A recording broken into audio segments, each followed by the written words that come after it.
नमस्कार दोस्तों, मैं डॉक्टर रवि अग्रहरी आप सबका हार्दिक स्वागत करता हूं। पूर्वांचल आईएएस के तत्वाधान में आप सबका तहे दिल से स्वागत है। विज्ञान तकनीकी की सीरीज़ है जहां आप मेरे मॉड्यूल को जीएस पेपर के अंदर यहां सुन रहे हैं। पीछे 3 वीडियोस हैं जो ऑलरेडी इस प्लेटफॉर्म पे अपलोड हो चुके हैं और ये हमारा चौथा वीडियो है। इस चौथे वीडियोज़ में हम आपके साथ प्रारंभिक परीक्षा 2017 के जो प्रश्न आए हुए हैं उनको लेकर हम आपके सामने प्रस्तुत हैं।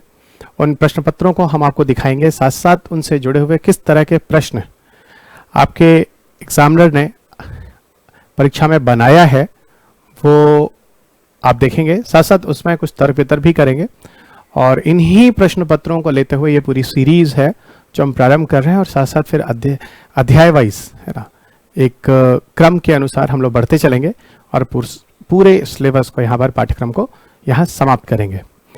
इस पूरे के पूरे कोर्स में हम यूपीएससी के पेपर को अध्याय के साथ साथ भी लगाएंगे और टेलीफोनिक डिस्कशन भी हम विद्यार्थियों के साथ करते रहेंगे अगर जहां ज़्यादा ज़रूरत होती है उसके अनुसार।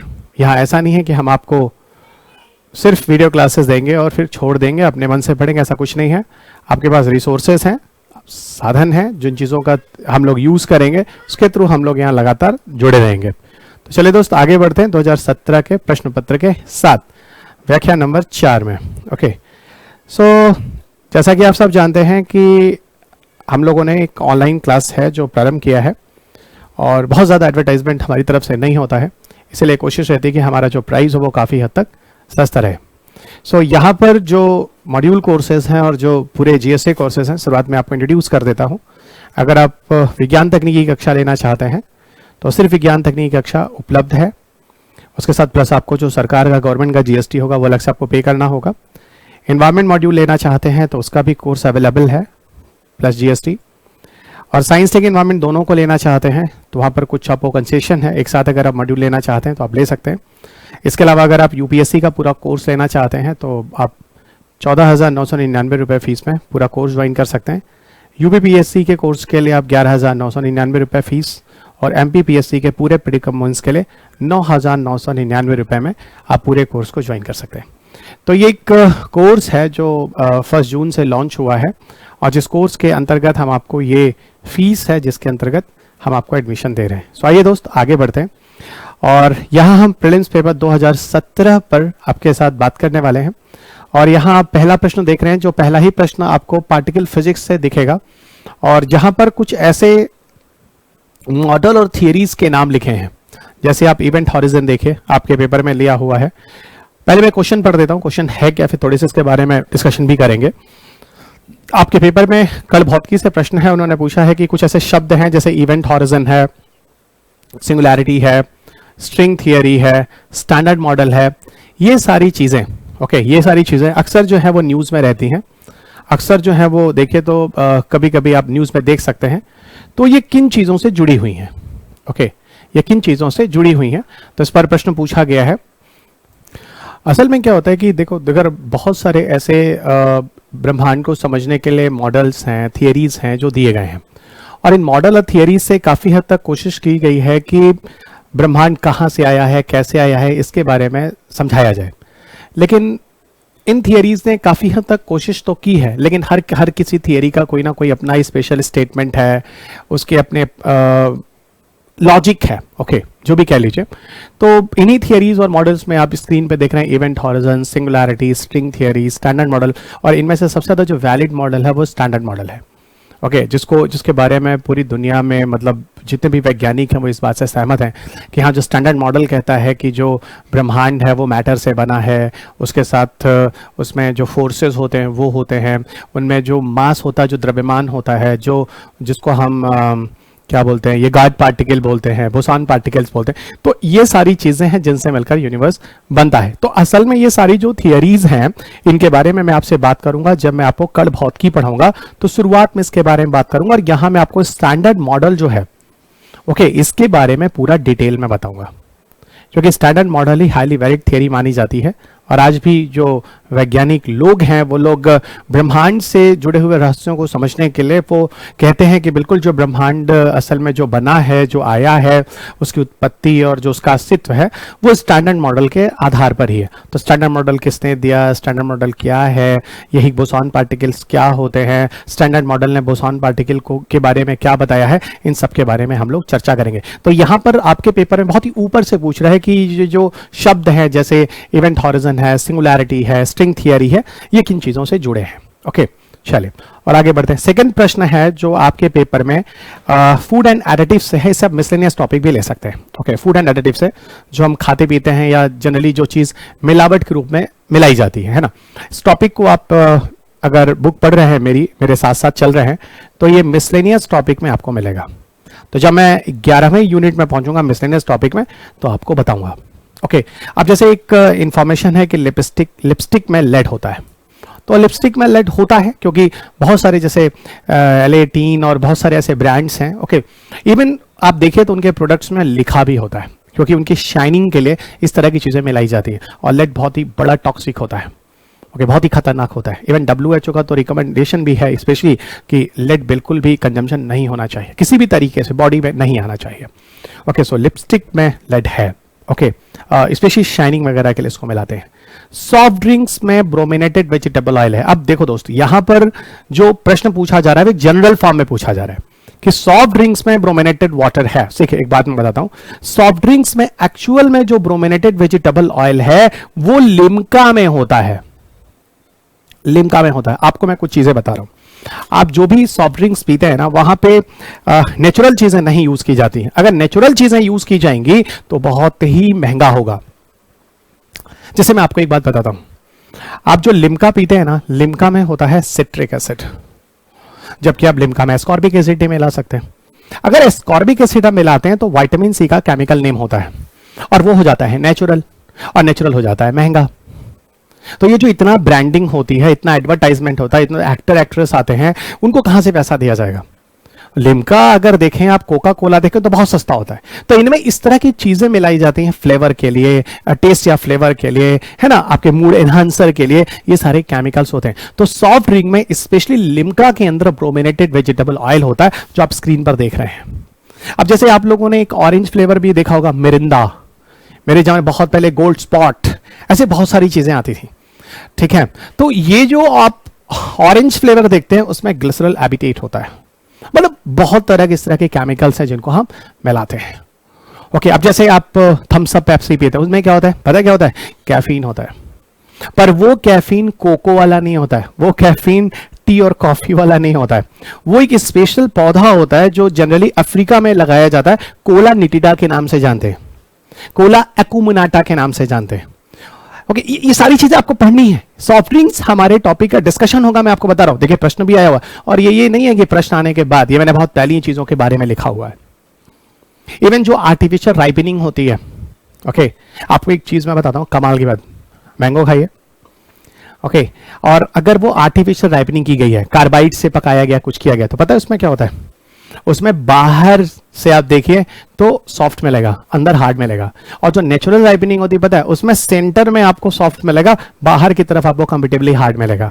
ये एक तरीका है, सिंपल तरीका है नेचुरल और आर्टिफिशियल राइपनिंग को समझने का, ध्यान रखिएगा, बहुत ही अंदर की बात है ये। चलिए फिलहाल इसका एग्जाम से लेना देना नहीं है। तो मेरे ख्याल से आप समझ चुके हैं सॉफ्ट ड्रिंक्स में ब्रोमिनेटेड वेजिटेबल ऑयल है, बिल्कुल है, लेकिन किस सॉफ्ट ड्रिंक में है, तो लिम्का में है। तो लिम्का एक सॉफ्ट ड्रिंक के अंदर आता है तो चलेगा। वैसे हम लोग इसको जनरली कहते हैं एरेटेड ड्रिंक्स।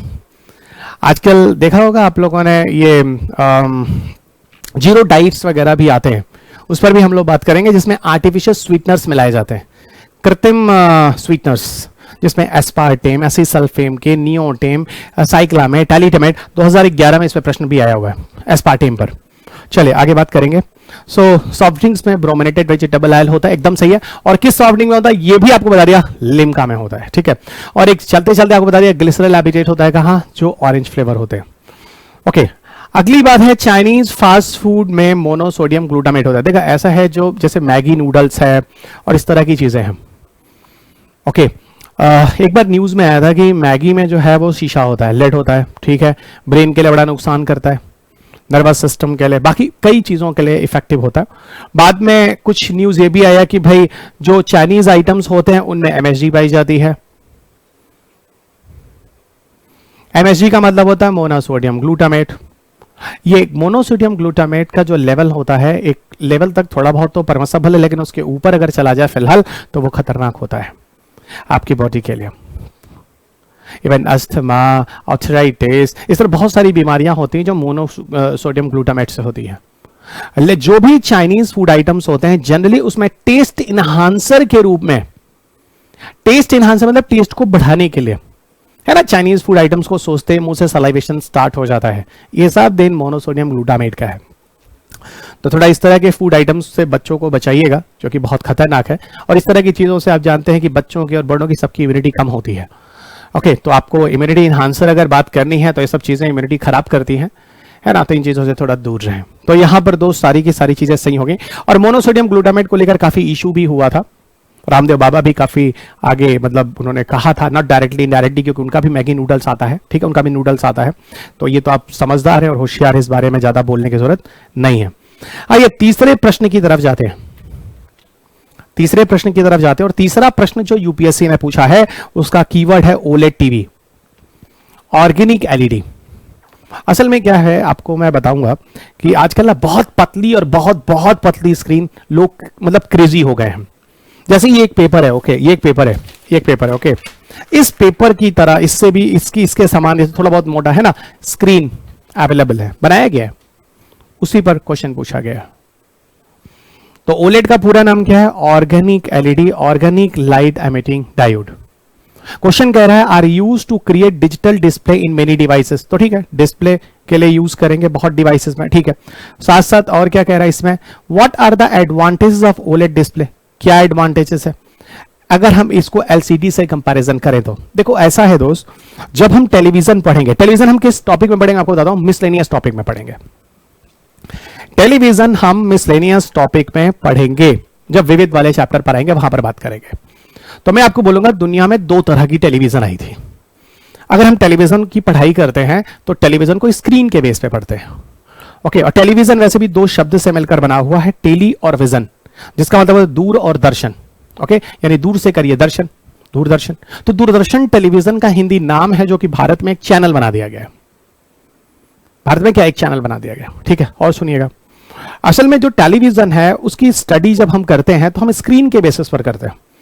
दो तरह की स्क्रीन दुनिया में आई है, पहला जिसको आप सीआरटी कहते हैं, कैथोड रे ट्यूब, और दूसरा जिसको आप कहते हैं फ्लैट पैनल डिस्प्ले। दूसरे को आप क्या कहते हैं? Flat panel display.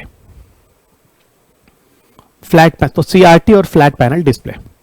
ये जो फ्लैट पैनल डिस्प्ले है ये कई, सीआरटी टीवी देखा होगा, डब्बा वाला टीवी, आगे फ्लोरेसेंट स्क्रीन होता है, अंदर पिक्चर ट्यूब होता है और पीछे इलेक्ट्रॉन गन होता है ना, लंबा सा एक पूरी टीवी उस तरह का।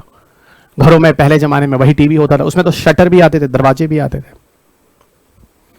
तो वो सीआरटी टीवी था, डब्बा वाला, एक देशी भाषा में यूज कर रहा हूं मैं। फ्लैट पैनल डिस्प्ले क्या है? फ्लैट पैनल डिस्प्ले आज के जमाने का है, जिसमें एलसीडी आप बात करते हैं, लिक्विड क्रिस्टल डिस्प्ले, प्लाज्मा बात करते हैं आप, एलईडी बात करते हैं आप। एलईडी में भी कई तरह के होते हैं, एज एलईडी, अरे एलईडी और ओलेड। ओलेड, चलिए ओलेड हो गया, ओलेड हो गया। प्रश्न क्या पूछ रहा है? प्रश्न कह रहा है ओलेड और एलसीडी में डिफरेंस। ये पता है कि इवोल्यूशन है टीवी का, ये टीवी का एक इवोल्यूशन है। अब तो ओलेड से भी एडवांस टीवी है,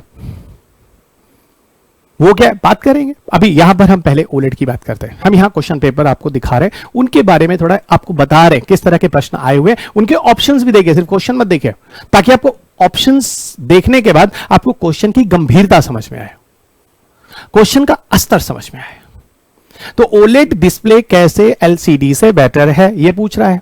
डिजिटल डिस्प्ले में बहुत डिवाइसेस में ओलेड आ रहा है, बिल्कुल आ रहा है। चलिए आज मोबाइल स्क्रीन वगैरह में भी देखिए ओलेड आ रहा है, टीवी देखिए ओलेड आ रहा है, ठीक है। अच्छा, OLED display can be fabricated on flexible plastic substrate, एकदम सही है।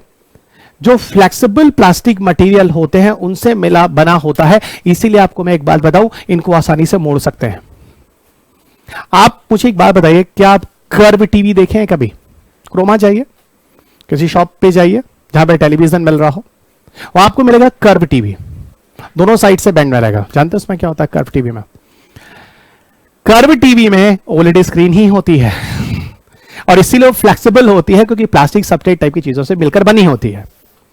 जब मैं आपको नैनो तकनीकी पढ़ाऊंगा तो मैं आपको एक कंसेप्ट के बारे में बात करूंगा जिसको हम कहते हैं ग्राफीन। ग्राफीन पूरी तरह से कार्बन मेड मटेरियल होता है, पूरी तरह से कार्बन का बना होता है और वो भी काफी लचीला होता है। यहां तक कि भविष्य में लोग कहते हैं कि उसकी मदद भी हम लोग फ्लैट स्क्रीन के लिए यूज में ला सकते हैं, यानी ओलेड जैसी स्क्रीन में।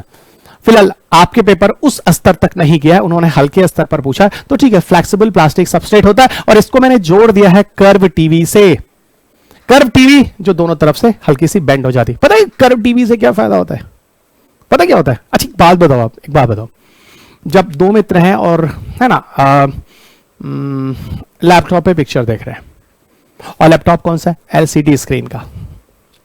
तो क्या करते हैं दो मित्र, पहला वाला दूसरा बहुत ही अच्छे मित्र हैं, ठीक है, कहता है यार ऐसा करो स्क्रीन थोड़ा झुकाओ अब मेरी तरफ। दूसरा कहेगा नहीं नहीं थोड़ा ठीक है जैसे आ रहा है। वो कह रहे नहीं नहीं मुझे काला दिख रहा है साइड से, क्योंकि उसमें क्या होता है एंगल व्यू प्रॉब्लम दिखती है। लेकिन कर्व टीवी अगर आ जाए तो एंगल व्यू प्रॉब्लम पूरी तरह से खत्म हो जाती है। चाहे आप इधर एंगल से देखिए, चाहे आप इधर एंगल से देखिए, चाहे आप इधर से देखिए, उस तरह की दिक्कतें नहीं आती। आप मुझे एक बात बताइए, थिएटर में गए हैं कभी? आप ये तो गलत क्वेश्चन हुआ, गए हैं कभी? आप बोले ना सर हम वहीं तो रहते हैं। अच्छा, तो जब थिएटर में आप गए हैं तो थिएटर में सामने का पर्दा देखिए कैसा होता है, एग्जैक्टली वैसे से कर्व टीवी होती है। कुछ समझ रहे मैं कहना क्या चाह रहा हूं? इससे क्या होता है, चाहे कोने में उधर कोई व्यक्ति बैठा हो, चाहे सामने बैठा हो, चाहे कहीं आगे बैठा हो, कहीं भी उसको कहीं भी कालापन नहीं दिखता है, इमेज उसको 100% क्लियर होती है। तो ऐसा ही कुछ यहां पर है और पिक्चर हमेशा और क्लियर होता है और उभरा हुआ क्लियर आता है, क्योंकि हमारी आंख का जो रेटिना भी होता है वो भी उसी शेप का होता है, उसी एंगल में होता है जिस एंगल में आपके टीवी की स्क्रीन होती है, और दोनों एक दूसरे के सामने उसी एंगल्स में देखिए ऐसे ऐसे रहते हैं। तो चाहे इधर से देखिए तो भी दिक्कत नहीं, इधर से देखिए तो भी कोई दिक्कत नहीं, इधर से देखिए तो भी कोई दिक्कत नहीं। यही है कंसेप्ट जो मैं आपको बता रहा हूं। चलिए फिलहाल, अच्छा एक बात और बोलता हूं, इनको ना हम ऐसा कहते हैं ओलेड टीवी, ये सॉफ्ट मटेरियल होते हैं, इनको हम कारपेट की तरह मतलब रोल आउट भी कर सकते हैं। ओके, और इनको हम बहुत पतले पतले मतलब किसी कपड़े वपड़े के अंदर आप इस तरह की चीजों को लगाकर इस तरह का सिस्टम बना सकते हैं। तो सेकंड स्टेटमेंट वही लिखा हुआ है, roll up display embedded in clothing can be made using OLED.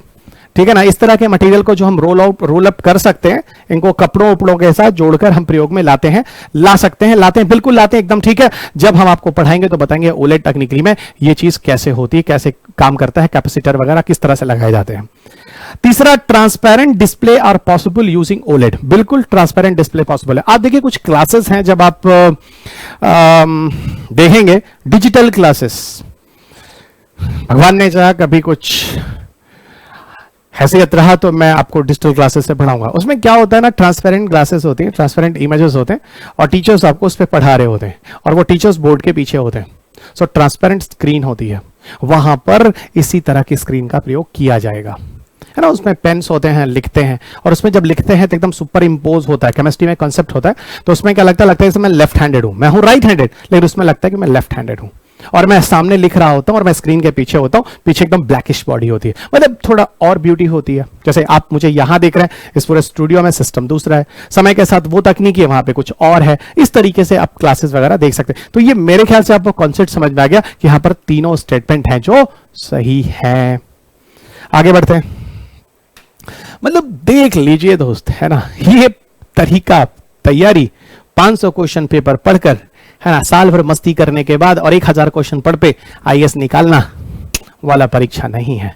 नहीं तो सड़क चलते हर व्यक्ति आज कलेक्टर हो गया होता। चलिए ठीक है, कोई बात नहीं। अगला प्रश्न है जो जैव तकनीकी से क्या कह रहा है। अगला प्रश्न कह रहा है कि सोमैटिक सेल न्यूक्लियर ट्रांसफर तकनीकी किसमें आती है। देखो ऐसा होता है, जब मैं आपको बताऊंगा, जब मैं बायोटेक पढ़ाऊंगा कि क्लोनिंग जो होता है, उस क्लोनिंग में वैसे तो मैं दो तरह की क्लोनिंग बताऊंगा, एक जो आपको बताऊंगा कंप्लीट क्लोनिंग जिसको हम रिप्रोडक्टिव क्लोनिंग भी कहते हैं। कंप्लीट क्लोनिंग या उसको हम क्या कहते हैं, रिप्रोडक्टिव क्लोनिंग भी कहते हैं। और दूसरा जिसको हम कहते हैं थेरेपेटिक क्लोनिंग। थेरेपेटिक मतलब वही उपचारीय क्लोनिंग, उपचार करने के लिए, ट्रीटमेंट के लिए प्रयोग में लाया जाता। इसमें असल में हम लोग अंग वगैरह का निर्माण करते हैं, ऑर्गन क्लोनिंग का निर्माण करते हैं। असल में जब हम क्लोनिंग कर रहे होते हैं तो क्लोनिंग में क्या होता है, हमें सोमैटिक सेल चाहिए होता है, क्योंकि सोमैटिक सेल जो होते हैं उसमें 23 जोड़ी गुणसूत्र होते हैं। आपको मैं एक बार बता दूं क्लू के लिए, जब आप पहले दिन बने थे जाइगोट, तो बता दूं जाइगोट एक तरह का सोमैटिक कोशिका ही था। जाइगोट एक तरह की सोमैटिक कोशिका ही था। तो अगर मुझे आपका क्लोन बनाना है तो आप मुझे अपना सोमैटिक सेल देंगे। काफी लोगों को अभी ये नहीं समझ में आ रहा होगा सोमैटिक सेल क्या होता है। सिर्फ आपको बता दूं कि जब मैं कोशिका विभाजन पढ़ाऊंगा तो दो तरह की कोशिकाएं वहां बताऊंगा विभाजन के बेस पर, एक सोमैटिक कोशिका, एक जनन कोशिका। जनन कोशिका जिसको आप जर्म सेल या रिप्रोडक्टिव सेल भी कहते हैं। जनन कोशिका आप सब जानते हैं टेस्टिस और ओवरी को बोलते हैं। और इसके अतिरिक्त बॉडी के जितने भी सेल हैं जहां जहां हैं सबको आप कॉन्सेप्चुअली सोमैटिक सेल बोलते हैं। सबको क्या बोलते हैं, सोमैटिक। अब मैं पूछूं अच्छा सोमैटिक सेल बताइए, hair, nail, blood, bone, muscle, skin, सब क्या है, सब सोमैटिक सेल है। जैसे ही बोलो रिप्रोडक्टिव सेल तो बोलोगे सर फादर में टेस्टिस और मदर में ओवरी, बस खत्म, सिंपल। तो यहां पर क्या करते हैं वो मैं बताऊंगा क्यों। सोमैटिक सेल को लेते हैं, सोमैटिक सेल के न्यूक्लियस को, और उसको ले जाके किसी एक डोनर सेल के अंदर ट्रांसफर करते हैं। कोई एक डोनर होता है, अननोन या नोन कोई फर्क नहीं पड़ता, और उसके अंदर ले जाएगा। ट्रांसफर करने के बाद फिर उसको न्यूट्रिएंट में डालकर ब्लास्टोसिस्ट अवस्था तक विकसित करते हैं, और फिर उसको क्या करते हैं, किसी सरोगेट मदर के अंदर ट्रांसप्लांट करके फिर उस बच्चे को विकसित करते हैं। क्योंकि सोमैटिक सेल के केंद्रक को हमने लेकर वहां ट्रांसफर किया है, इसीलिए क्लोनिंग में somatic cell nuclear transfer technology जो है वही कारगर होती है। और वो किससे जुड़ी है, क्लोनिंग से, रिप्रोडक्टिव क्लोनिंग के जानवरों के। ये आंसर सही होगा। इसको समझने के लिए आपको स्टैटिक क्लास का वेट करना होगा। ओके अब देखिए इस कॉन्सेप्ट को समझाने के लिए कितनी चीजें जुड़नी होगी। सोमैटिक सेल में गुणसूत्र क्यों 23 जोड़ी होता है और क्यों यही लेते हैं। एक सेल क्यों चाहिए, क्योंकि एक का साइटोप्लाज्म ही हम सब जो विकसित होते हैं मैटरनल न्यूट्रिशन की वजह से होते हैं। मैटरनल का मतलब होता है मां के पोषण की वजह से। जब ये बात मैं क्लास में बोलता हूं काफी बच्चे कंफ्यूज हो जाते हैं। मां का न्यूट्रिशन का मतलब क्या होता है, मां का न्यूट्रिशन का मतलब एक का साइटोप्लाज्म। अब ये चीज अभी संभव नहीं है मित्र, ऐसी क्लास पेपर बताने में 1-1.5 घंटे की क्लास हो जाती है। ओके ये स्टैटिक पार्ट में बताऊंगा बायोटेक में। ओके आइए, कोई नहीं, जुड़े हैं, पढ़ेंगे, मस्ती करेंगे, क्योंकि जितना समझ में आएगा उतना ही मजा आएगा। तो मस्ती करेंगे, पढ़ाई के साथ मस्ती। तो ये मेरी पूरी पाठशाला क्या है, मस्ती की पाठशाला, लेकिन पढ़ाई में मस्ती। चलिए सो अगला एक प्रश्न है जो कि साइबर सिक्योरिटी से जुड़ा है। और साइबर सिक्योरिटी वैसे भी आपके पेपर में मेंस में दिया हुआ है। साइबर इशू, साइबर अटैक है ना, साइबर वेंडलिज्म, इस तरह के कई शब्द होते हैं जो हम लोग पढ़ेंगे। कह रहा है कि in India it is legally mandatory for which of the following to report a cyber security incidents. माने किनको भारत में साइबर सिक्योरिटी इंसिडेंट से जुड़े हुए इंफॉर्मेशन लीगली मतलब मैंडेटरी है कि उनको सूचना, इंसिडेंट्स, इस तरह की घटनाओं के बारे में बताना पड़ेगा। मतलब इनमें से कौन कौन से हैं जो साइबर सिक्योरिटी इंसिडेंट्स जिनके साथ हो सकता है और जिनको ये सूचनाएं देनी पड़ेंगी। तो जो आपको सर्विस देता है इंटरनेट वगैरह से, सर्विस प्रोवाइडर, बिल्कुल सही है। डेटा सेंटर जहां पे डेटा होता है वहां पे भी डेटा की चोरी हो सकती है, वहां भी साइबर सिक्योरिटी इंसिडेंट्स होता है, ठीक है। और बॉडी कारपोरेट कोई कंपनी है, कोई इस तरह की चीजें हैं जो मैनेज कर रही है, वहां के लिए भी होता है। तो यहां पर दोस्त तीनों लेवल पर साइबर सिक्योरिटी इंसिडेंट्स रिपोर्ट देना होता है। बहुत ही आसान, बहुत ही बेसिक। आप खुद देख लीजिए कहां, जहां पर डेटा है, जहां पर सूचनाएं हैं, वहां पर साइबर सिक्योरिटी इंसिडेंट्स मतलब इस तरह की घटनाएं हो सकती हैं और सिक्योर रखने की जरूरत है, साइबर अटैक हो सकते हैं। तो बस सिंपल है, मतलब चलते चलते का क्वेश्चन नहीं है, यहां थोड़ा सा दिमाग लगाइए तो गेस कर लीजिए। आगे बात करेंगे। वाह, इस क्वेश्चन को देखिए, बहुत ही मजेदार प्रश्न है। यहां यूपीएससी कह रहा है कि what is the purpose of eLISA project, यानी evolve laser interferometer space antenna का क्या कारण है ना। इस प्रोजेक्ट को जो लगाया गया है, मतलब जो भी है, इसका क्या कारण है। देखिए इसको समझने के लिए थोड़ा पीछे जाना पड़ेगा। असल में एक प्रोजेक्ट है, तो देखते हैं इस ईलीजा प्रोजेक्ट को लगाए जाने के पीछे क्या कारण है, देखते हैं। इसका मतलब अभी ये प्रोजेक्ट लगा नहीं है, चला नहीं है, ये भी आगे का प्रोजेक्ट है। ठीक है, पूरा नाम क्या है फिर से बोलता हूं, evolved laser interferometer space antenna. सुनिएगा, असल में क्या है, यूरोपियन स्पेस एजेंसी और उसके साथ नासा भी, फिलहाल बाद में नासा विड्रॉ कर गया, सिर्फ यूरोपियन स्पेस एजेंसी, स्पेसक्राफ्ट में स्पेसिफिक एंटीना लीजा, जिसको बोलते हैं लेजर इंटरफेरोमीटर स्पेस एंटीना, लगाकर ग्रेविटेशनल वेव को, गुरुत्वाकर्षण तरंगों को आइडेंटिफाई करने की कोशिश की और पहचान हुई। और वो प्रोजेक्ट जो है, रफली बता रहा हूं, 2014 के आसपास का है लीजा प्रोजेक्ट। और इसके सफल होने के बाद यूरोपियन स्पेस एजेंसी ने बोला कि भविष्य में, और उसमें कम से कम 15 से 20 साल अभी लगेंगे, इतना जल्दी ये नहीं होने वाला, 15 से 20 वर्षों में आगे आने वाले, मैं इसी लीजा प्रोजेक्ट का एक आवर्धित लीजा भी डेवलप करूंगा और प्रयोग में लाऊंगा। और ये सारी चीजें किसके बारे में पता करने के लिए होंगी? गुरुत्वाकर्षण तरंगों के बारे में। तो ये ई लीजा प्रोजेक्ट जो है, evolve laser interferometer space antenna, ये भविष्य का है, जो यूरोपियन स्पेस एजेंसी जिसके लिए काम कर रहा है। देखता हो सकता है भविष्य में नासा भी इसके साथ मिलकर काम करे। और ये एक स्पेस एंटीना है जो स्पेस से गुरुत्वाकर्षण तरंगों की जानकारी प्राप्त करेगा। और गुरुत्वाकर्षण तरंगों के बारे में पीछे की वीडियो में बढ़ चुका हूं। गुरुत्वाकर्षण तरंगों के बारे में बताने वाले आइंस्टाइन थे, जिन्होंने सामान्य सापेक्षता का सिद्धांत जब दिया था तो वहां पर उन्होंने दुनिया को गुरुत्वाकर्षण तरंगों के बारे में बताया था। गुरुत्वाकर्षण तरंगों की खोज ब्रह्मांड में होने वाले विभिन्न प्रकार के रहस्यों की जानकारी देंगे। कैसी देंगे, क्या देंगे, पार्टिकल फिजिक्स में बात करेंगे। आगे बढ़ते हैं। वाह, बहुत ही खूबसूरत और बहुत ही सिंपल प्रश्न। सिंपल में क्या कह रहा है, कंसीडर द फॉलोइंग स्टेटमेंट। ये क्वेश्चन स्वास्थ्य एवं बीमारियां से है। इनमें से इन तथ्यों को पहले देखिए। कह रहा है ट्रॉपिकल क्षेत्रों में, यानी जहां गर्मी पड़ती है, सन का इफेक्ट ज्यादा होता है। जीका विषाणु जो बीमारियां देते हैं वो जिस मॉस्किटो से फैलता है वो मॉस्किटो वही है जिससे डेंगू फैलता है। एकदम ठीक है। डेंगू किससे फैलता है आपको पता होगा? एडीज से, मादा एडीज से, फीमेल एडीज से। और यही एडीज जो होता है ये जीका बीमारी भी देता है। उन्होंने मॉस्किटो का नाम नहीं बोला, उन्होंने कितने होशियारी से बोला वही मॉस्किटो जो डेंगू देता है उसी मॉस्किटो से जीका भी होता है। तो ठीक है, समझ में आ गया, एडीज।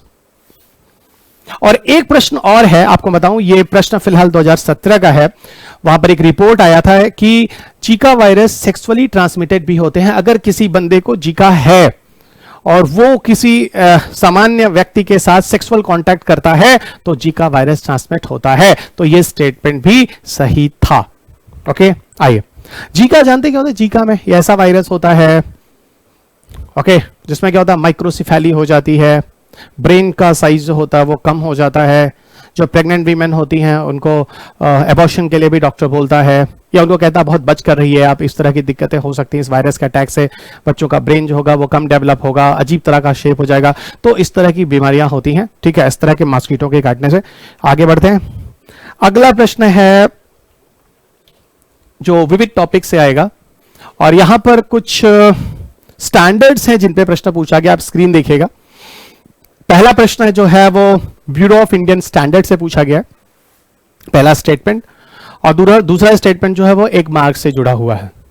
सो पहला स्टेटमेंट है ब्यूरो ऑफ इंडियन स्टैंडर्ड से जुड़ा हुआ, okay, bureau of Indian standard से जुड़ा हुआ। और दूसरा जो स्टेटमेंट है वो एक मार्क से जुड़ा हुआ है। देखिए, ब्यूरो ऑफ इंडियन स्टैंडर्ड जो है वो जो भारत का अपना कंज्यूमर अफेयर मिनिस्ट्री है ना, वो इसको लेकर आया है। और पर्पस क्या है कि जितनी भी चीजें, ओके, जो मानव प्रयोग में ला रहा है उसको सर्टिफाई करने की जरूरत है। पहले जमाने में आप सुनते होंगे, है ना, ISI इलेक्ट्रॉनिक प्रोडक्ट्स में। अब ये सब चीजें नहीं चलती हैं, अब उस पर BIS सर्टिफिकेशन चलता है। असल में 2017 में कुछ न्यूज में था कि BIS सर्टिफिकेशन टायर, ट्यूब्स और 2-3 चीजों को और दिया जाएगा। तो BIS सर्टिफिकेशन टायर और ट्यूब्स को भी सर्टिफाई करता है कि वो गुणवत्ता परक है या नहीं। आप मुझे बताइए, सरकार जैसे कहती है I am for the people, by the people, of the people, तो भाई इस तरह की एजेंसियां सरकार की जो होती हैं वो आपको काफी हद तक सुरक्षित रखती हैं। तो ब्यूरो ऑफ इंडियन स्टैंडर्ड एक मानक निर्धारित करता है, गुणवत्ता परख। ओके, और ये टायर और ट्यूब्स के लिए भी होता है। ओके, जैसे भी बोला इलेक्ट्रॉनिक आइटम्स के लिए भी होता है। ओके, तो ये चीज सही है, पहला स्टेटमेंट सही। दूसरा कह रहा है एक मार्क। देखिए, एक मार्क जो है इसको बोलते हैं एग्रीकल्चरल मार्केटिंग। जो एग्रीकल्चरल प्रोडक्ट्स होते हैं वो भी सेफ और सिक्योर होना चाहिए एनवायरमेंट और हेल्थ के लिए। इसको गवर्नमेंट क्या देती है, एक सर्टिफिकेशन देती है, उसको कहते हैं एक मार्क सर्टिफिकेशन, और ये भारत सरकार देती है। आपके पेपर में क्या कह रहा है, एक mark is the quality certification mark issued by food and agriculture organization, FAO. पता है एफएओ जो है वो भारत सरकार का नहीं है, वो अंतरराष्ट्रीय स्तर का है, और एक मार्क किसका है, भारत सरकार का है। तो ये ऑप्शन अगर आप होशियार हैं तो सीधा गलत कर देंगे, इसका उससे कोई लेना देना ही नहीं है। वो अंतरराष्ट्रीय स्तर पर फूड एंड एग्रीकल्चर ऑर्गेनाइजेशन है और एक मार्क हमारा अपना है, तो इन दोनों का कोई कोऑर्डिनेशन ही नहीं है। वो तो ऑप्शन में दे ही देगा इस तरह की चीजें कि आप कंफ्यूज होइए, लेकिन आप अगर थोड़े होशियार हैं तो आप इनको जोड़ सकते हैं, कोई लेना देना नहीं इनमें। आपका सिर्फ पहला स्टेटमेंट है जो सही होगा। आगे बढ़ते हैं, इधर आइए।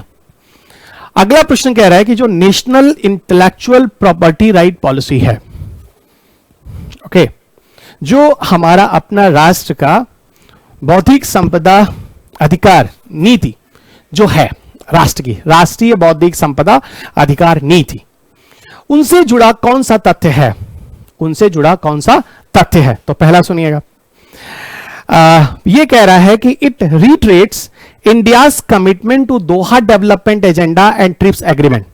तो ये बताइए, क्या हम लोग दोहा में और जो ट्रिप्स एग्रीमेंट जो है, ये सारी चीजें हैं, इनके कमिटमेंट्स को रिट्रेट्स करते हैं, अपनाते हैं, इनको मानते हैं? बिल्कुल अपनाते हैं और बिल्कुल मानते हैं दोस्त। तभी तो हम लोगों ने अपने यहां अपना नेशनल पॉलिसी राइट वगैरह बनाया। तो एकदम ठीक है, हमने जो national intellectual property right policy बनाई है वहां हम उनके दोहा और ट्रिप्स के जो एग्रीमेंट है उसके आधार पर ही अपने यहां एक्ट नियम कानून चलाते हैं। तो ये एकदम सही है। आपको बताऊंगा, बहुत ही मजेदार टॉपिक है दोस्त, गैट, उरुग्वे राउंड, फिर आपको बताऊंगा कि डब्ल्यूटीओ कैसे आया, डब्ल्यूटीओ आने के बाद आईपीआर से क्या लेना देना है, ट्रिप्स और ट्रिम्स क्या है, किस तरह की दिक्कतें आई हैं। ओके, ये सारे के सारे प्रश्न आपको, बहुत ही मजेदार टॉपिक है, आईपीआर में बात करेंगे। अगला कह रहा है department of industrial policy and promotion, जिसको हम डीआईपीपी के नाम से जानते हैं। डीआईपीपी का नाम है department of industrial policy and promotion, एक नोडल एजेंसी है जो भारत में इंटेलेक्चुअल प्रॉपर्टी राइट्स का रेगुलेट करती है, नियमन करती है। देखिए, यह क्वेश्चन फिलहाल से पूरा नहीं है, अधूरा है। ओके, लेकिन जिस हिसाब से लिखा उस हिसाब से भी गलत नहीं है। असल में जो डीआईपीपी है वो किस फील्ड से जुड़े इंटेलेक्चुअल प्रॉपर्टी राइट्स को देखती है, वो देखती है इंडस्ट्री से जुड़ा हुआ, इंडस्ट्री सेक्टर से जुड़ा हुआ। तो बात एकदम ठीक है कि जो इंडस्ट्रियल रेगुलेशन और कंट्रोल्स हैं उनसे जुड़े कोई मुद्दे हैं, कोई चीज है, तो उनका निपटान करती है डीआईपीपी। और आपको एक बात और बता दूं, अब डीआईपीपी का नाम बदल गया है, अब इसे डीआईपीपी नहीं कहते हैं। और यहीं हम लोग जब आगे बात करेंगे तो बहुत सारी चीजों के बारे में बात करेंगे, आई प्रिज्म के बारे में भी बात करेंगे, जो कि बहुत ही खूबसूरत सा प्रश्न है, चाहे प्रारंभिक परीक्षा के लिए चाहे मुख्य परीक्षा के लिए। स्कूल के स्तर पर क्या करता है गवर्नमेंट, R&D को प्रमोट करने की कोशिश करता है। क्या करता है यहां पर, बच्चों को जागरूक करने की कोशिश। बच्चों, तुम विज्ञान तकनीकी से जुड़े नए अनुसंधान करो, नई चीजें बनाओ, नए आविष्कार करो, उसका पेटेंट करो और देश का नाम रोशन करो। ओके, चलिए, तो उस बारे में हम बात करेंगे। आई प्रिज्म में क्या होता है, बच्चों के लेवल पर उनकी परीक्षाएं की जाती हैं, उनको प्रमोशंस किए जाते हैं, उनको छात्रवृत्तियां दी जाती हैं, स्कॉलरशिप कुछ भी बोलिए, इस तरह से उनको प्रमोट किया जाता है।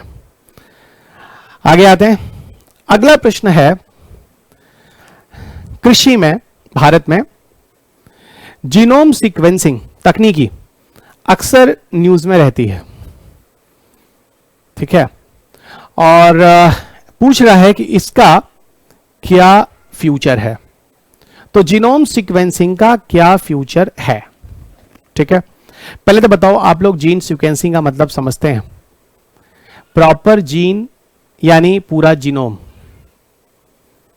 पूरा जीनोम।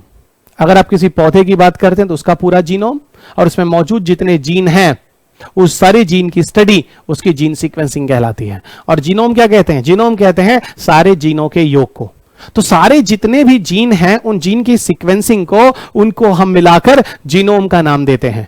तो वही कह रहा है कि genome sequencing can be used to identify genetic marker for disease resistant and drought tolerance in various crop plant. देखिए एक बात बताता हूं, इसके लिए आपको ठीक से समझ होनी चाहिए। हवा में नहीं, 500 क्वेश्चन पढ़कर और आईएएस निकालने वाला काम नहीं।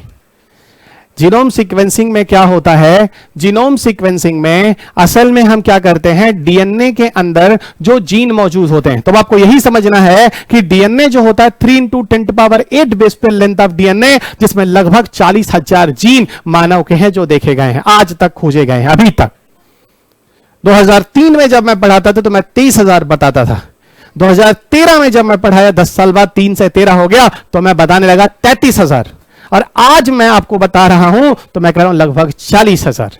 उसी 3 × 10⁸ बेस पेयर लंबे डीएनए में काफी लोगों को समझ नहीं आ रहा होगा कोई, वही मैं आपको कह रहा हूं कि जब तक स्टैटिक नहीं समझ में आएगा नहीं छुपाइएगा प्रश्न। डरा नहीं रहा हूं, समझा रहा हूं। अब भी समय है, आंख खुल जाए तो अच्छा होगा। रटने की आदत छोड़ दीजिए और शॉर्टकट मारने की आदत छोड़ दीजिए। और ऐसे 1-2 प्रश्नों के साथ नहीं है, करीब करीब मैक्सिमम प्रश्न के साथ है। बिना कॉन्सेप्ट आप उतरेंगे तो फिसल जाएंगे, हाथ पैर टूट जाएगा। आइए, अब यहां पे कह रहा है जेनेटिक मार्कर्स क्या होते हैं। देखो जेनेटिक मार्कर्स में क्या होते हैं, कुछ स्पेसिफिक ऐसे जेनेटिक सीक्वेंसेस होते हैं। अब जेनेटिक सीक्वेंसेस होते हैं तो जीनोमिक सीक्वेंसिंग से हम जेनेटिक मार्कर को आइडेंटिफाई कर रहे हैं कि नहीं कर रहे हैं? कर रहे हैं। अब किसका कर सकते हैं?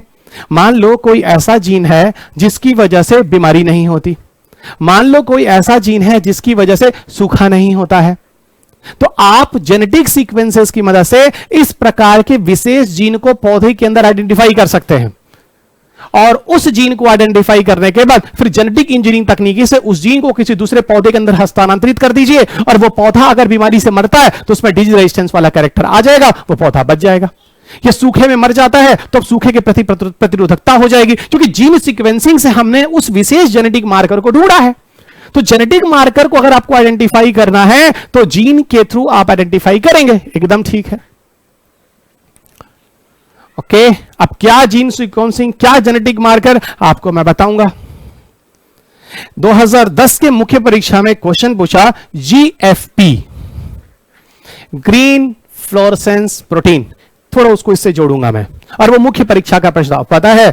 उस साल 2010 में मेडिसिन का नोबेल प्राइज उस काम के लिए दिया भी गया था। ओके, आइए और बात करते हैं।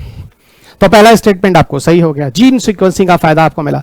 दूसरा कह रहा है ये टेक्निक जो है वो मदद करती है reducing the time required to develop a new varieties of plant, यानी कहने का मतलब है शॉर्ट ड्यूरेशन ऑफ वेराइटी, अल्प आयु में ही पौधों को हो जाने के लिए इस तरह की तकनीक का प्रयोग करते हैं। बिल्कुल करते हैं। आप क्या कीजिए, जीन सीक्वेंसिंग की मदद से किसी विशेष जीन को आइडेंटिफाई कर पौधे में डालिए, और वो ऐसा जीन है जिसकी वजह से पौधों का जो फ्लावरिंग फ्रूटिंग होता है जल्दी हो जाता है।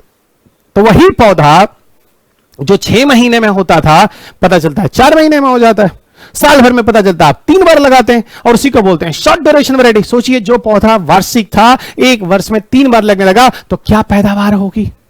तो ठीक है, शॉर्ट ड्यूरेशन वैरायटी हम बना सकते हैं, एकदम ठीक है। This technique is used for this, एकदम ठीक है, ये भी है।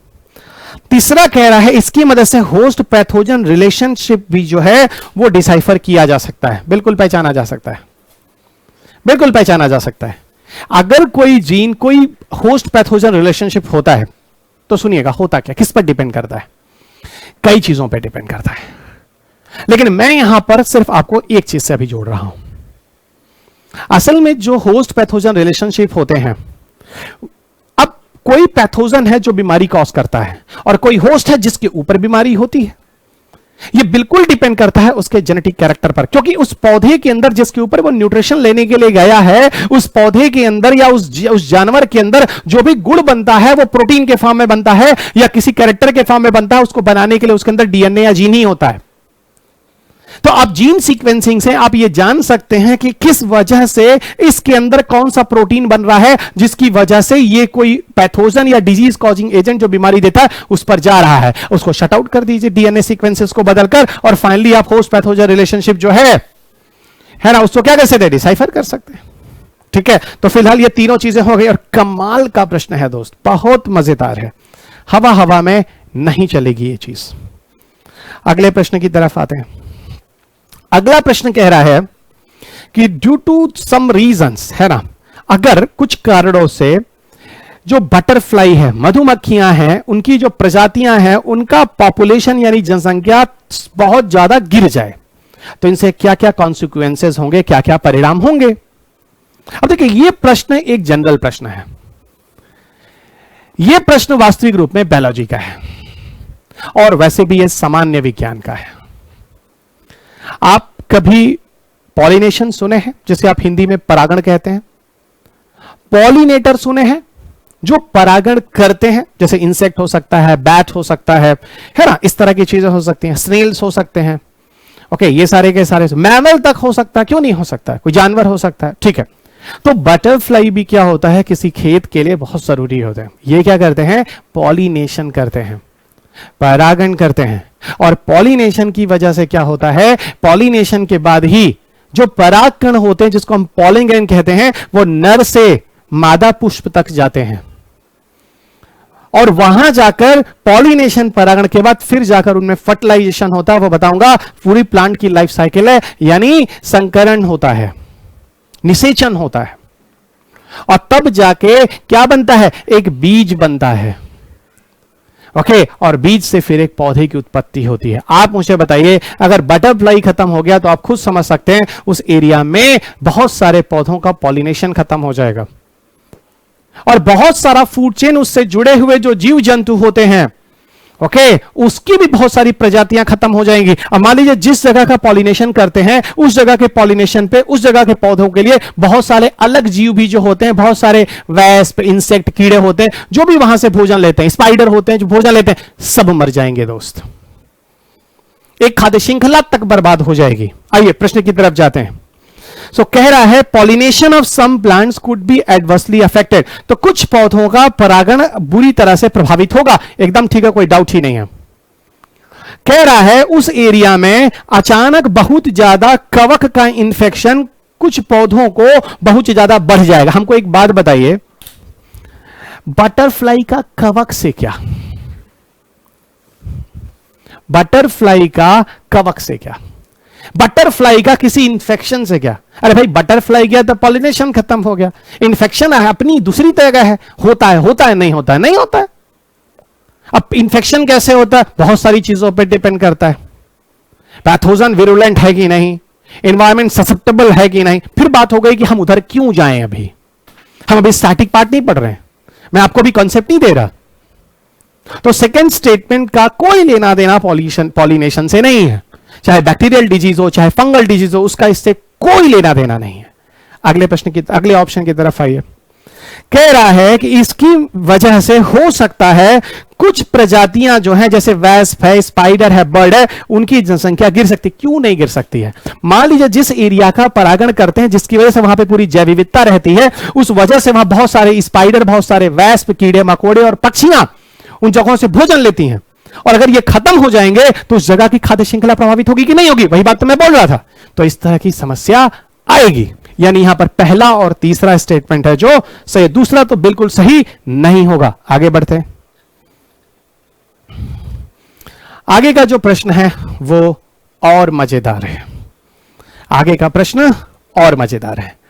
आगे का प्रश्न यूपीएससी आपसे पूछ रहा है शैवाल निर्मित जैव ईंधन के बारे में। किसके बारे में पूछा जा रहा है? शैवाल निर्मित जैव ईंधन के बारे में, है ना, शैवाल आधारित जैव ईंधन। अब पूछ रहा है किसी विकासशील राष्ट्र के संदर्भ में अगर हम शैवाल निर्मित जैव ईंधन को प्रमोट करें उद्योग के रूप में, ठीक है, जो प्रयोग करने की बात हो रही है, ठीक है ना, तो उसमें बहुत सारे प्लस और माइनस आते हैं, बहुत सारे लिमिटेशंस हैं, बहुत सारे मतलब बेनिफिट हैं, बहुत सारे नेगेटिव हैं। तो उन कथनों के बारे में देखिए और फिर बताइए इनमें से जो कथन है वो कौन सा कोट है जो करेक्ट है। यानी सीधा कहने का मतलब है प्रश्न का कि शैवाल द्वारा निर्मित जो जैव ईंधन है उसके बारे में यहां जो तथ्य लिखे गए हैं कौन कौन से सही हैं, बस। तो चलिए दोस्त प्रारंभ करते हैं। पहले मैं आपको बताऊं जब जैव ईंधन की बात होती है, बायोफ्यूल की बात होती है, बायोफ्यूल होते क्या है? ऐसे ईंधन जो बायोलॉजी से निकाले जाते हैं। बायोलॉजी का मतलब होता है लिविंग ऑर्गेनिज्म से। लिविंग ऑर्गेनिज्म का मतलब होता है या तो कोई पौधा हो, या तो कोई एनिमल हो, या तो कोई सूक्ष्म जीव हो। या तो कोई पौधा हो, या तो कोई एनिमल हो, और या तो कोई सूक्ष्म जीव हो, इनसे निकाला जाता हो। ओके, और यहां पे भी कई चरण हैं। जब मैं स्टैटिक पढ़ाऊंगा तो बताऊंगा प्रथम जनरेशन, द्वितीय। और एक बात बताऊं, बायोफ्यूल पे तो गंद मचा हुआ है। आप 11 से लेकर 19 तक देखिए, कम से कम 5 से 6 प्रश्न आए हुए हैं। ये 5वां या 6वां प्रश्न है 11 से 19 में। मक्के पर प्रश्न आया है, सुगर केन पे प्रश्न आया है, और पुराने जमाने में 2011 के पहले जट्रोफा पुंगेमिया, जिनको बायोडीजल पौधा कहते हैं, सीधे नाम पूछा जाता था। अब सीधा फैक्चुअल डेटा नहीं पूछा जाता है। शैवालों को आज बहुत अच्छे रूप में, बहुत बड़ी मात्रा में, बहुत ही अच्छे लेवल पर अगर हम बात करें तो ईंधन बनाने के लिए प्रयोग में ला सकते हैं। और इस ईंधन को हम जैव ईंधन कहते हैं। किसी जीव से प्राप्त ईंधन है, यह जैव ईंधन है यह। ठीक है, अब यहां पर देखते हैं ये कौन कौन सा स्टेटमेंट है। पहला कह रहे हैं कि जो एल्गी होती है, जिनसे हम जैव ईंधन बनाते हैं, वो जैव ईंधन समुद्रों में ही संभव हो सकते हैं। समुद्रों में, कॉन्टिनेंट से नहीं। समुद्र से क्यों संभव हो सकते हैं, कॉन्टिनेंट से क्यों नहीं? इनका कहने का मतलब है कि आपको सीधा यहां समझना होगा कि शैवाल कहां पाए जाते हैं। शैवाल कॉन्टिनेंट्स पर भी होते हैं और शैवाल समुद्रों पर भी होते हैं। आपको पहले मैं समझा दूं, यह स्टेटमेंट असल में उन्होंने गलत दे दिया है। शैवाल विशेष तरह के पौधे होते हैं जो जलीय होते हैं, जल में रहते हैं। जलीय होते हैं, जल में रहते हैं। लेकिन यहां जो आप पौधा जो मैं आपको बता रहा हूं, है ना, ये अच्छा, जलीय होते हैं, जल में रहते हैं। अब जल कितनी तरह का होता है? दोनों तरह का होता है। एक स्वच्छ होता है और एक लवणीय जल होता है। स्वच्छ जल का मतलब जो कॉन्टिनेंट पर होता है, लैंड पर होता है, आप समझ गए, जैसे रिवर, जैसे पॉन्ड, जैसे लेक। और सी ओशन वाला, वो ओशन का हो गया। तो ये कह रहा है कि शैवाल सिर्फ सी में है, कॉन्टिनेंट में नहीं है। यानी शैवाल का अगर जैव ईंधन चाहिए तो आप समुद्रों में शैवाल को लगाकर फिर जैव ईंधन प्राप्त कर सकते हैं, कॉन्टिनेंट से नहीं। गलत है। शैवाल आर यूबिक्विटस। शैवाल हर जगह पाए जाते हैं, हर तरह के जल में होंगे, ये फ्रेश वाटर में भी होंगे, लवड़ी में भी होंगे। यानी कहने का तात्पर्य है दोस्त कि जैव ईंधन शैवालों द्वारा प्राप्त करना है तो दोनों जगह से प्राप्त होगा। पहला स्टेटमेंट गलत है, एकदम गलत है, क्योंकि नॉट ऑन कॉन्टिनेंट लिख के गलत करते और कहते कि सी एंड कॉन्टिनेंट बोथ, तो सही हो जाता। दूसरा प्रश्न देखिए, setting up and engineering the algae based biofuel production require high level of expertise technology until the construction is completed. देखिए एक बात मैं बताता हूं, एल्गी से जब आप उसका जूसी मटेरियल निकालते हैं, उसको हम कहते हैं लिपिड पदार्थ। क्या बोलते हैं? लिपिड पदार्थ। लिपिड एक तरह की वसा होती है। इस लिपिड को क्या करते हैं, प्रक्रिया होता है, उसको बोलते हैं ट्रांस एस्ट्रीफिकेशन। आपको पढ़ाऊंगा आगे, ट्रांस एस्ट्रीफिकेशन, हिंदी में ट्रांस एस्टरीकरण कहते हैं। इसके द्वारा ये लिपिड जो होता है वो क्या होता है, बायोडीजल में बदल जाता है। किस में परिवर्तित हो जाता है? बायोडीजल में परिवर्तित हो जाता है। और इसी बायोडीजल की बात हो रही है बायोफ्यूल पॉलिसी में कि इस तरह के बायोडीजल, चाहे जट्रोफा पुंगेमिया हो, चाहे इस तरह के बायोडीजल हो, इसको 2030 तक हम 5% डीजल में मिलाना प्रारंभ कर देंगे। जो आगे का लक्ष्य है वो देखेंगे बायोफ्यूल पॉलिसी में क्या है। और जानते हैं ये ट्रांस एस्टिफिकेशन जो एक इंजीनियरिंग प्रोसेस है, जो केमिकल प्रोसेस है, ये बहुत ही डिफिकल्ट प्रोसेस है। तो जो इन्होंने लिखा है हाई लेवल ऑफ एक्सपर्टाइज तकनीकी की जरूरत है एल्गी से डीजल बनाने में, तो एकदम सही है, क्योंकि ट्रांस एस्टिफिकेशन प्रक्रिया एक जटिल प्रक्रिया है। क्लियर दोस्त? और आगे बढ़ते हैं तो दूसरा स्टेटमेंट आपको सही मिल रहा है। तीसरा क्या कह रहा है? Economically viable production. देखो ऐसा है, बहुत बड़े स्केल पर देखा जाए तो इसमें अच्छा खासा फायदा है। बेटर है सीधा मैं आपको एक उदाहरण दे देता हूं तीसरी पॉइंट को समझाने के लिए। और ये पर्यावरण के लिहाज से कोई नुकसान नहीं है, और अगर सोशल कंसर्न से देखें तो अगर कोई किसान इस तरह की पैदावार शुरू कर दे, ठीक है, तो उसका सोशल स्टेटस भी बढ़ता है, क्योंकि उसकी प्रॉफिट भी बढ़ता है। आपको बताऊंगा, जो गन्ना है ना, शुगर केन से हम लोग क्या करते हैं, एथेनॉल बनाते हैं। फर्मेंटेशन की एक प्रक्रिया होती है, किडवन की प्रक्रिया से। और आजकल क्या होता है, जो खराब वाला शुगर हो जाता है ना, तो सरकार कहती है, अच्छा तो जो गन्ना जिसे खेत में होता है उसका पैसा फंस जाता है ना, मिल वाले के पास पैसा नहीं है, डिमांड नहीं है तो क्या करता है, एक नया तरीका आ गया। क्या हो गया कि जो खराब वाला शुगर है ना, उसको फिर से प्रोसेस करके किण्वन की प्रक्रिया करके आप एथेनॉल बना लीजिए।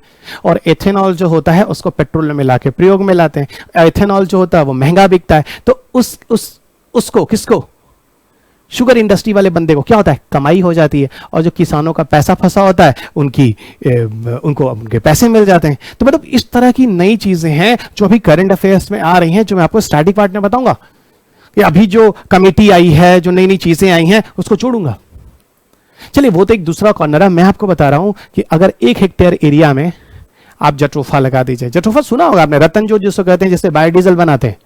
2 पौधे हैं, जट्रोफा जिसको रतन जोत कहते हैं, दूसरा पोंगेमिया। देखिएगा कभी कहीं अगर कहीं फैक्ट्स में आ गया आपके यूपीएससी में भी, स्टेट पीसेस में तो आज भी ये क्वेश्चन कहीं ना कहीं पूछा जाता है। अच्छा हाँ, मैं बात कर रहा था 1 हेक्टेयर एरिया में आप जट्रोफा लगा दीजिए।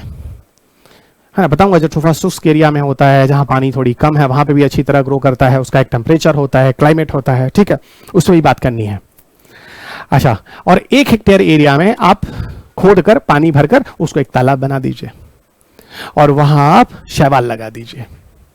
और देखिए 1 वर्ष में इस तालाब से जो शैवालों के द्वारा तेल मिल रहा है, जिससे आप बायोडीजल बना रहे हैं, और जट्रोफा के द्वारा जो बायोडीजल बन रहा है, पता है अगर आप प्रोडक्शन को कंपैरिजन करेंगे तो 10 गुना से 30 गुना से 100 गुना ज्यादा बायोडीजल मिलेगा।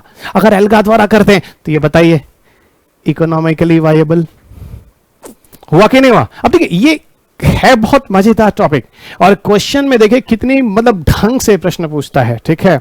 चलिए, बहुत जरूरी था दोस्त, बहुत जरूरी था, ठीक है, बहुत जरूरी है ना। मैं कितना फेंक रहा हूं अब आप समझ रहे होंगे, है ना, या कितनी वास्तविकता आप समझ रहे होंगे। चलिए, बहुत जरूरी, बहुत जरूरी। बोला था ना, किसी काम की शुरुआत अच्छी हो जाए तो कहते हैं आधा काम हो गया।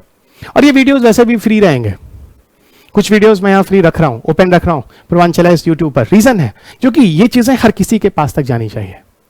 शायद मेरा कोर्स ज्वाइन करें या ना करें, फिर भी ये चीजें आप तक जानी चाहिए। अब अगला देखिए, कह रहा है इनमें से कौन सा ऐसा उद्देश्य है जो राष्ट्रीय पोषण मिशन का है, नेशनल न्यूट्रिशन मिशन का है, ठीक है। देखिए, नेशनल न्यूट्रिशन मिशन अक्सर ये आपको हेल्थ एंड डिजीज में मिलेगा। मैंने कहा था ना, इम्यूनाइजेशन प्रोग्राम जानना है। जो इम्यूनाइजेशन प्रोग्राम भारत में शुरू हुए हैं वो आपको जानना होगा, नेशनल न्यूट्रिशन मिशन। तो मैं आपको ये कहना चाह रहा हूं मित्र, असल में क्या होता है, नेशनल न्यूट्रिशन मिशन एक ऐसा मिशन है जो पोषण, जो मिशन लाया गया राष्ट्रीय पोषण मिशन, वो भारत में जो महिलाएं हैं, ठीक है ना, जो प्रेग्नेंट वीमेन हैं और जो बच्चे हैं, लैक्टेटिंग बेबी जो अभी माँ का आहार ले रहे हैं, है ना, माँ की बॉडी से इनको न्यूट्रिशन मिल रहा है, उनको लेकर उनकी हेल्थ की सुरक्षा के लिए इस तरह के अभियान को लाया गया। इनमें बहुत सारी प्रॉब्लम्स, मान लो फीमेल को एनीमिक हो जाती हैं, गरीब घर की महिलाएं हैं, ओके, मान लीजिए, ओके, अमीर घर की भी महिलाओं को होती, इस तरह की दिक्कतें हो जाती हैं, ठीक है। इवन मैं आपको बताऊं तो we should be thanks to female. माँ के रूप में देखो, बहन के रूप में देखो, पत्नी के रूप में देखो। अब ऐसे काफी लोग, अब तो आप मैच्योर हैं, मैं आपसे बातें कर सकता हूं, शादी का इंपॉर्टेंस क्या है, सेक्स और बच्चे पैदा करना। आप बहुत छोटी और गंदी सोच वाले हैं। थोड़ा मैं इमोशनल करता हूं लेकिन वास्तविकता है, ठीक है। अगर कोई दंपत्ति में से कोई एक पर्सन जिंदगी में से चला जाए, जो साथ जीने वाली बात होती है, तब समझ में आता है कि शादी का रियल महत्व कब होता है। शादी का महत्व आपको तब समझ में आता है जब बच्चे अपनी अपनी जिंदगी में बिजी हो जाते हैं। और यही माँ बाप, जिनको बूढ़ा बूढ़ी बोलते हैं, जब वो दादा दादी हो जाते हैं, साथ बैठते हैं और वो बातें करते हैं और उनका समय कटता है। हम सब जितने भी बच्चे होते हैं, भाई बहन होते हैं, अब देखिए हम सब, कोई IAS बन जाएगा, कलेक्टर बन जाएगा, है ना। इसीलिए कहते हैं दोस्त, अगर आपके माँ बाप आपके पास तक नहीं आते हैं तो कोशिश कीजिए हर त्योहारों में किसी ना किसी बहाने उनके पास जाइए, उनको बुलाइए। चलिए, ये आपका अपना पाठ है जो कि अभी वो कर रहे हैं और फिर आपका समय आएगा आपका करने के लिए। चले, फिलहाल वो उस बात को छोड़ते हैं। तो अब आपको समझ में आएगा शादी का रियल इंपॉर्टेंस कब होता है, जब बच्चे अपनी अपनी जिंदगी में चले जाते हैं, तब वो बुढ़ा बुढ़ी जो रियल प्यार होता है तब शुरू होता है। एक दूसरे के साथ बैठकर वो आपके बारे में बात करते हैं, अपने नाती पोते के बारे में सोचते हैं, खुश होते हैं। सो थोड़ा सा इमोशनल था लेकिन ये बात सीरियस है। अपने माँ बाप के साथ रहिए, माँ बाप को साथ रखिए। तो मैं यहाँ पे बोल रहा था कि जो प्रेग्नेंट वीमेंस वगैरह हैं, लैक्टेटिंग मदर्स हैं, उनको केयर करना है। जो बच्चे हैं उनको कुपोषण का शिकार ना हो जाए, मॉल न्यूट्रिशन की बात होती है, कुपोषणता जिसको बोलते हैं, उस तरह की दिक्कतें ना हो, इसके लिए काम करता है। ये कभी भी उनके अनाज की बात नहीं करता, उनके खाने पीने में ये नहीं कि उनको प्रॉपर एग दिया जाए, उनको मिठाई दी जाए, उनको विटामिन सी खिलाया जाए, इसके बारे में नहीं। इस तरह के हेल्थ इश्यूज को लेकर करता है, उनके फूड और डाइट्स को लेकर नहीं।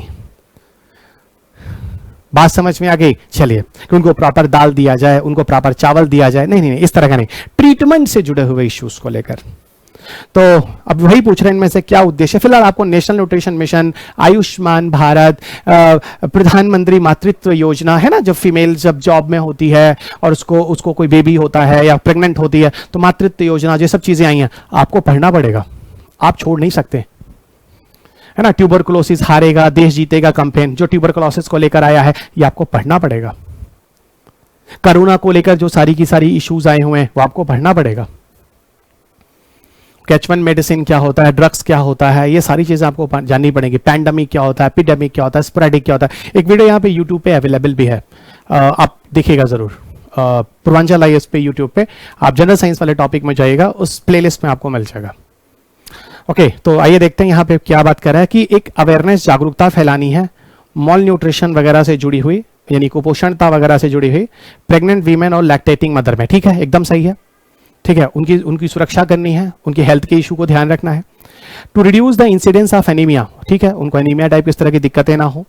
जो छोटे छोटे बच्चे हैं, यंग चिल्ड्रंस वगैरह में, जो एडोलसेंट गर्ल्स हैं, वीमेंस हैं, ठीक है, और जो लैक्टेटिंग मदर हैं, है ना, किसी को भी इस तरह की दिक्कत ना हो, ये भी बिल्कुल उनको कवर करता है नेशनल न्यूट्रिशन मिशन, इस तरह की चीजें। लेकिन अब कहें कि हम इसके अंदर कोई consumption of millet, core serial, unpolished rice, है ना, पोल्ट्री एग, इस तरह की चीजों के बारे में बात करते हैं, खाइए इसको जमकर खाइए, है ना, ऐसी कोई बात यहाँ नहीं होती है। इसको थोड़ा ध्यान दीजिएगा। काफी लोग यहाँ पर कंफ्यूज हुए थे और उन्होंने कहा था नहीं नहीं, है ना, तीसरा और चौथा में तीसरा होगा। कुछ लोगों ने बोला था नहीं नहीं चौथा होगा, कुछ लोगों ने 1 2 3, कुछ लोगों ने 1 2 3 1 2 4 मारा था, और यूपीएससी ने भी बहुत होशियारी से दोनों ऑप्शन दे दिया था। ठीक है, तो अतजल गगरी छलकत जाए, है ना, एक कहावत है, आधा नॉलेज में आपका बंटाधार हो सकता है।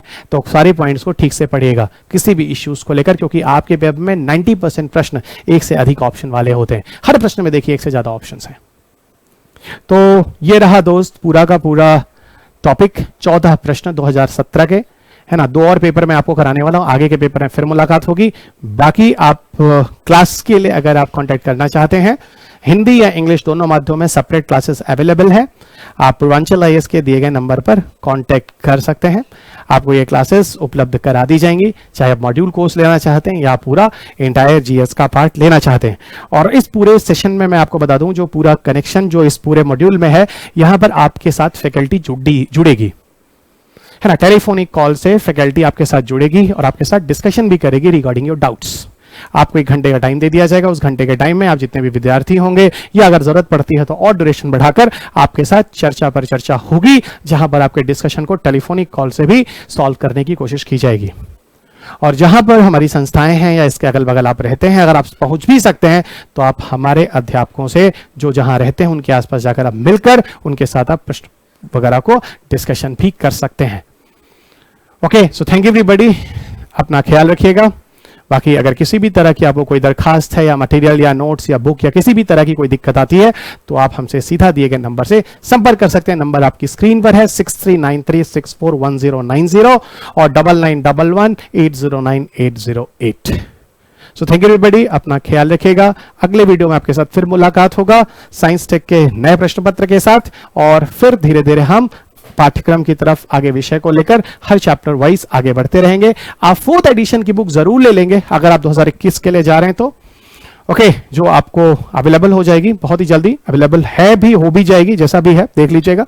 और तब तक अपना ख्याल रखिएगा। Have a good day, bye, take care.